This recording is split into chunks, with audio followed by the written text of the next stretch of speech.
time has come.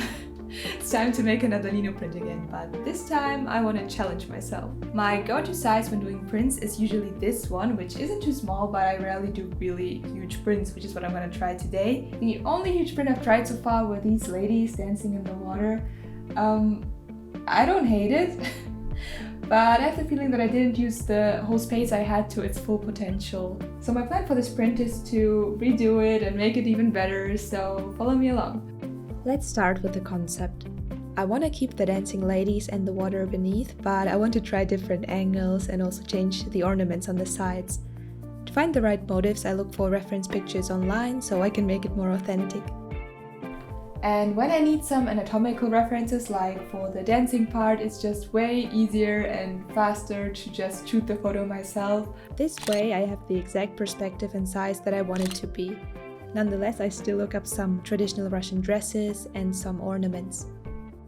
I'm using a program named Puref. It's free, but you can also donate something if you like it, and it's like a huge board where you can just copy all of your pictures for your mood board and structure them the way you want. I use it for most of my projects. I like to do the sketch digitally in Procreate because that way I can try different ideas and adjust the proportions the way I want. I usually use a thick brush pen with pen pressure on so I can adjust the thickness of the lines and create a small sketch for the Lino board.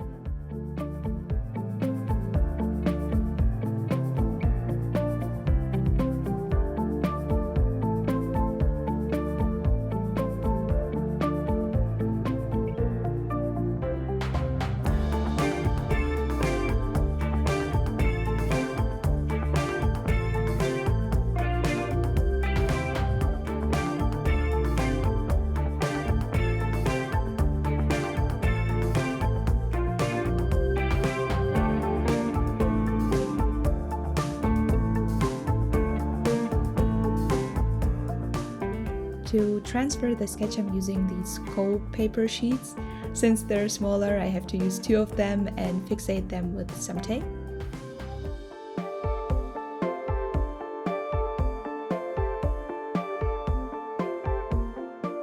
The sketch goes on top, and then I use a pencil or something I can apply pressure with and go over the lines that I made.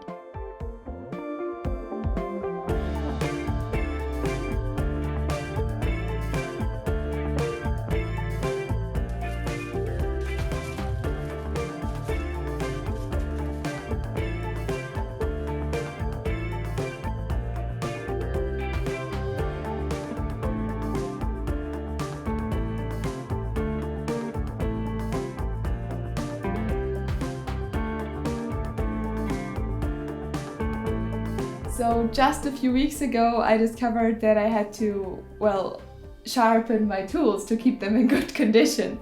I have to admit that I never sharpened them before, which explains why I cut myself that often. And I got this sharpening kit that worked really well. I can't imagine how I could live without it. It's such a game changer and the tools work so much smoother. Since I do Linocuts for quite a bit, I got myself a cutting tool in every size that I think I might need. This one is for cutting straight lines or lines that I want to have an even thickness, and this one's for lines that vary in thickness and size, but it can also be used for smaller details if I apply only little pressure. This one is for cutting a flat area out that I prepared with the tools before, and the last 2 are just for bigger areas depending on the size.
I prepare my paper before printing and cut it into the right size that the Lino board can fit in the center of it.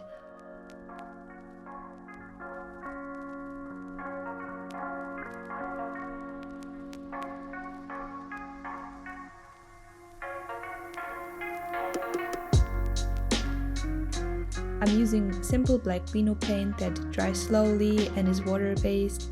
I also keep a water spraying bottle near to refresh the colors when I have the feeling that they get viscous and dry.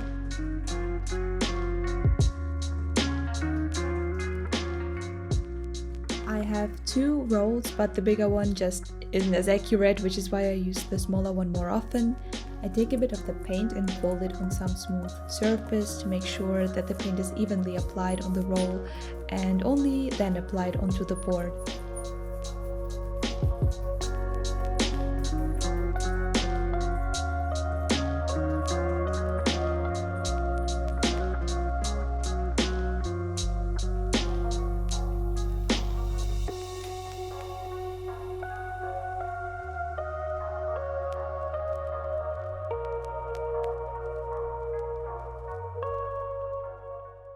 I still haven't found a good baron yet, which is why I still use a spoon to apply pressure on the print. Since the spoon is so much smaller than the area, I have to be sure that I went over every spot on the board.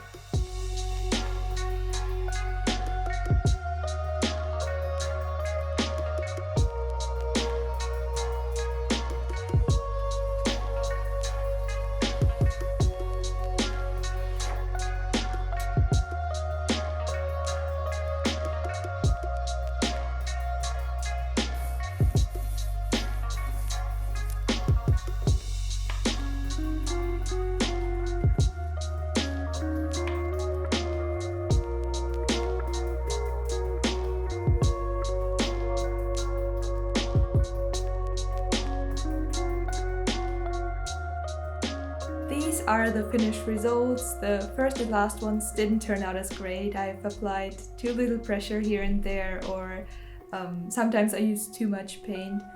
But all in all, I like this print. Although I hope to get more of a difference between the first one and this one. And I'm curious how this might look like in a year from now, how much it might change. Anyways, hope you enjoyed the video. Maybe it inspired you to try Lino printing yourself. Thanks for watching, and until next time. Bye!